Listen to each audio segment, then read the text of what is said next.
नमस्कार, बस्तर की बात में आज मैं हूं आपके साथ शैलेंद्र पांडे। पूरे विश्व में 100 करोड़ टीकाकरण की उपलब्धि हासिल करने वाला भारत पहला राष्ट्र है। आइए इस उपलब्धि को नमन करते हुए हम भी देश के विकास में अपना योगदान दें। समय पर दोनों टीके लगवाएं, कोविड के नियमों का पालन करें और खुद को और देश को रोग मुक्त बनाएं। इन्हीं बातों के साथ आइए नजर डालते हैं आज के हेडलाइंस पर।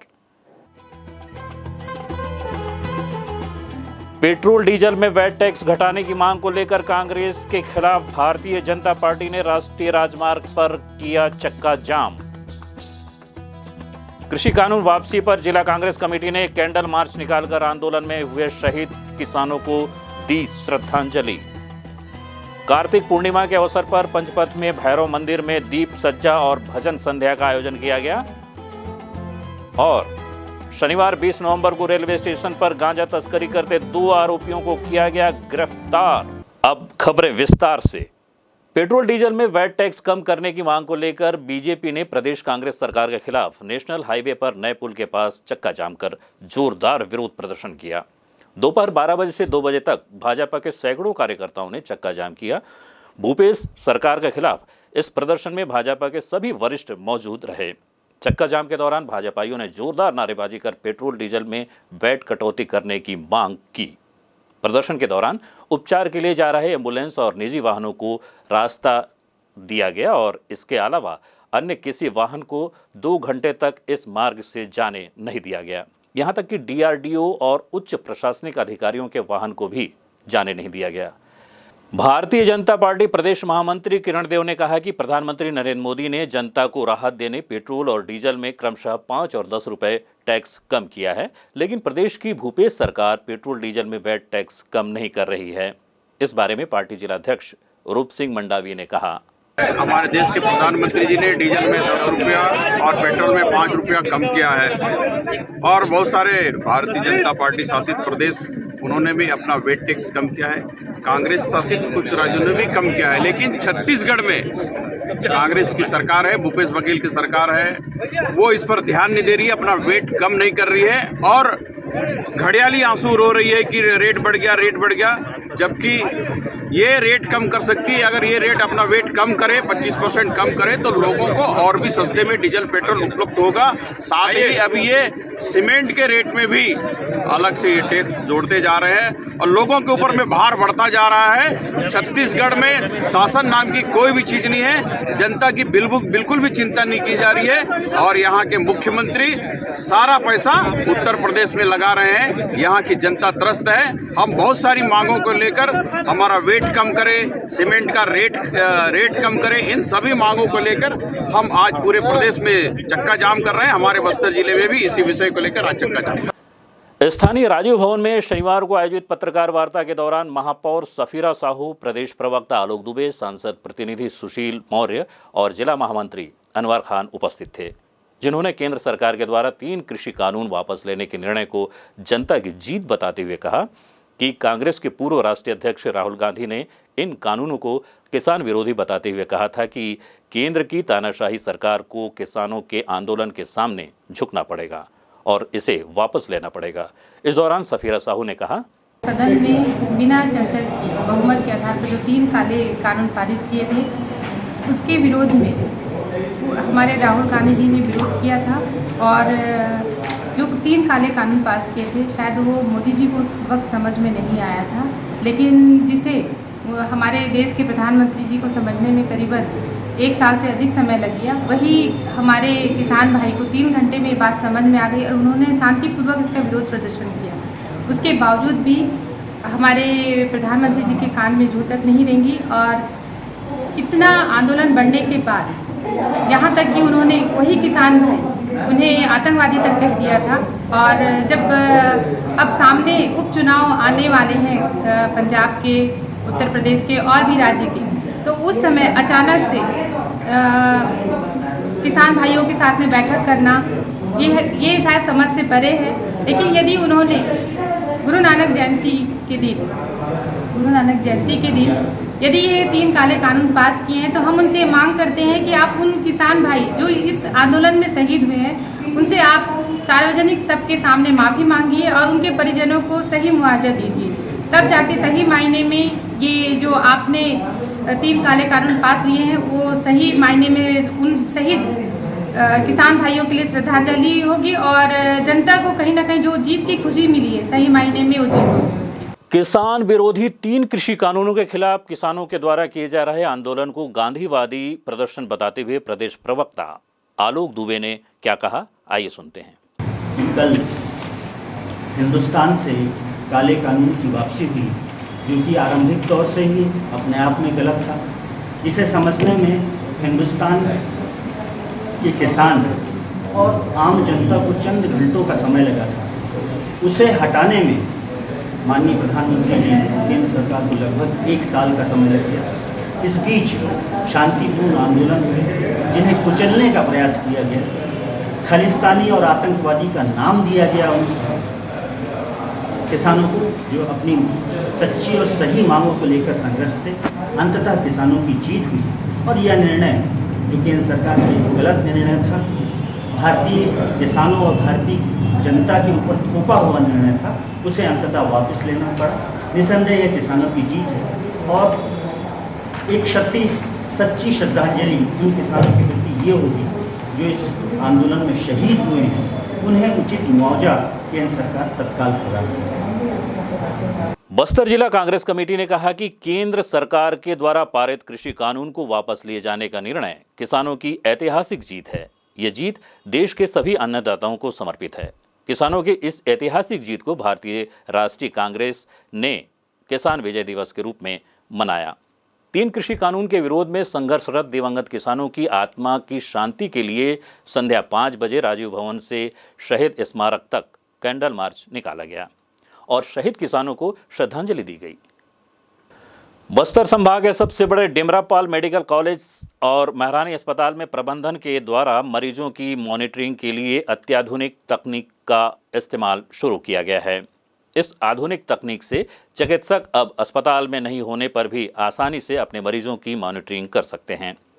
मेडिकल कॉलेज अध्यक्ष टीकू सिन्हा ने बताया कि शहीद महेंद्र कर्मा स्मृति चिकित्सालय डिमरापाल में मरीजों की मॉनिटरिंग के लिए कॉन्टैक्टलेस मॉनिटरिंग सिस्टम लगाया गया। इसे डोजी कॉन्टैक्टलेस मॉनिटरिंग और अर्ली वार्निंग सिस्टम भी कहा जाता है। ये सिस्टम अस्पताल के कोविड मेडिसिन और सर्जरी आईसीयू वार्ड में लगाया गया है।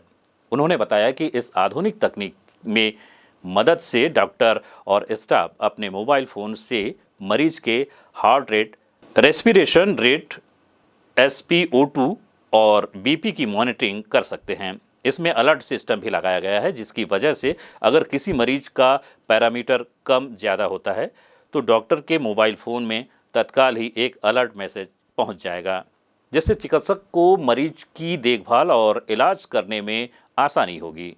डॉक्टर टीकू सिन्हा ने बताया कि इस तरह की बेहतरीन आधुनिक तकनीकी का इस्तेमाल करके प्रदेश में सबसे पहले बस्तर के डिमरापाल मेडिकल कॉलेज में किया जा रहा है।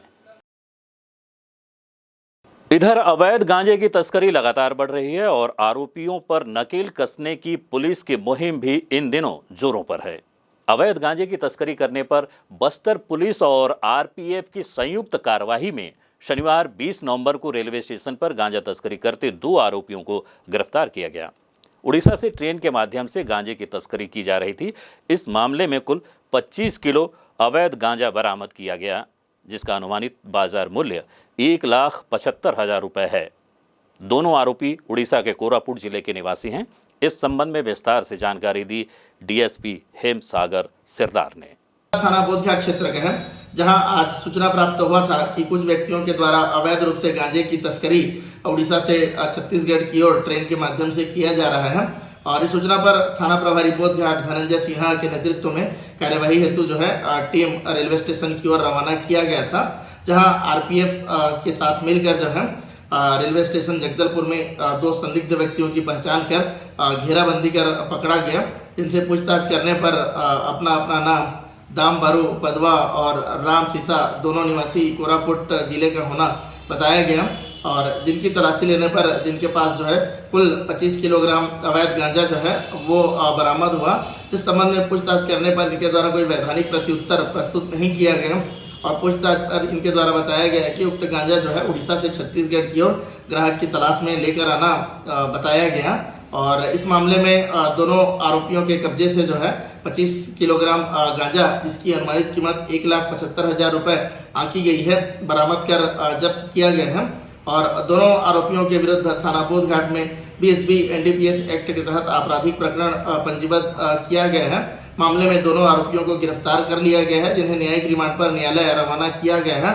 फिलहाल मामला थाना बोधघाट के अंतर्गत विवेचनाधीन है। वक्त हो चला है छोटे से ब्रेक का। ब्रेक के बाद मिलते हैं और खबरों के साथ।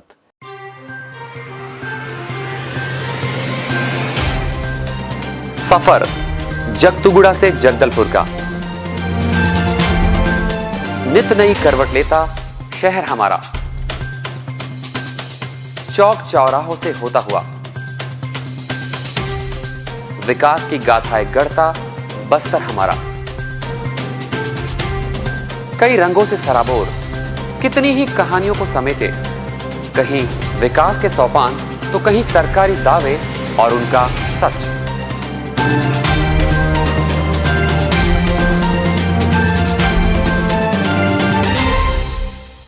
आतंक से दहलते जंगल, जमीन और जीवन,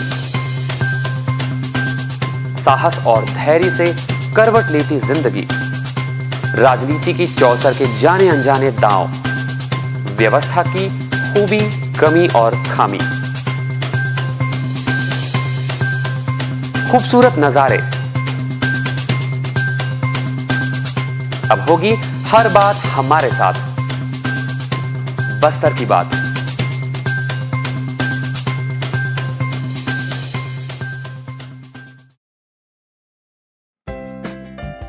देश की जानी मानी इंटरनेट प्रोवाइडर कंपनी रेलटेल अब अपने शहर जगदलपुर में उपलब्ध। केबल टीवी और ब्रॉडबैंड पाइए एक साथ, बेहतर सर्विस, शानदार गुणवत्ता, हमेशा एक जैसी स्पीड यानी 100 Mbps। लॉन्चिंग अवसर पर पाइए विशेष छूट, राज्य के शासकीय कर्मचारियों हेतु 10% की छूट, साथ ही रेलवे कर्मचारियों के लिए विशेष छूट का प्रावधान।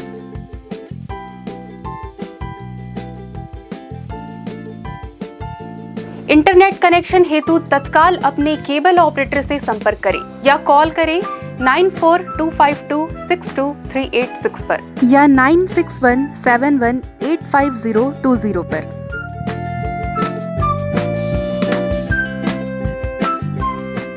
ब्रेक के बाद आपका स्वागत है बस्तर की बात में। आइए चलते हैं खबरों की ओर।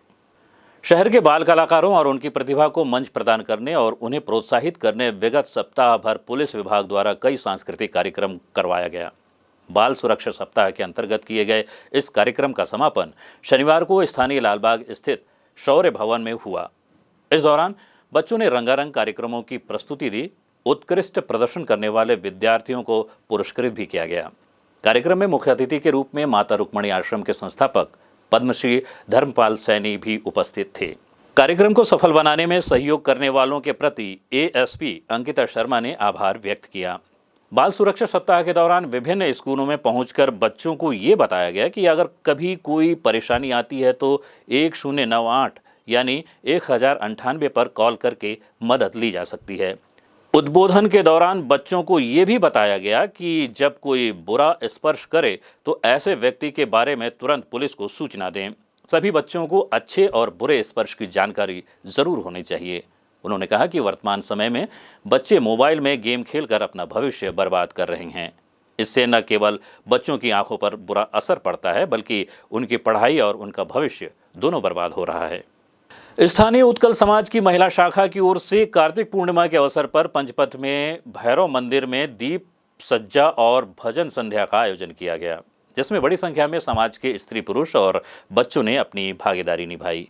महिला पदाधिकारी अध्यक्ष वंदना दास के साथ शुभ्रा, इंद्रा, सविता, ज्योति, वीणा, अरुणा, गीता और सुष्मिता ने इस कार्यक्रम की जिम्मेदारी उठाई।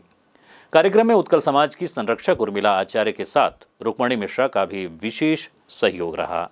चलते चलते आइए नजर डालते हैं आज के हेडलाइंस पर। पेट्रोल डीजल में वैट टैक्स घटाने की मांग को लेकर कांग्रेस के खिलाफ भारतीय जनता पार्टी ने राष्ट्रीय राजमार्ग पर किया चक्का जाम। कृषि कानून वापसी पर जिला कांग्रेस कमेटी ने कैंडल मार्च निकालकर आंदोलन में हुए शहीद किसानों को दी श्रद्धांजलि। कार्तिक पूर्णिमा के अवसर पर पंचपथ में भैरव मंदिर में दीप सज्जा और भजन संध्या का आयोजन किया गया और शनिवार 20 नवंबर को रेलवे स्टेशन पर गांजा तस्करी करते 2 आरोपियों को किया गया गिरफ्तार। बस्तर की बात में आज सिर्फ इतना ही। मुलाकात होगी कुछ और खबरों के साथ। नमस्कार।